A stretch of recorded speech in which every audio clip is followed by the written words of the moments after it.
Gaduh lagi. DPR punya wewenang copot pejabat, buka celah korupsi.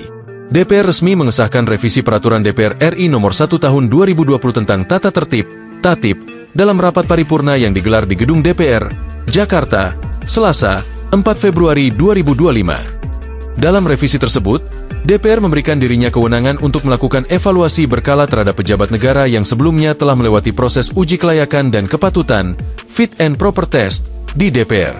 Jika hasil evaluasi menunjukkan kinerja yang dinilai tidak memenuhi harapan, DPR dapat memberikan rekomendasi pemberhentian.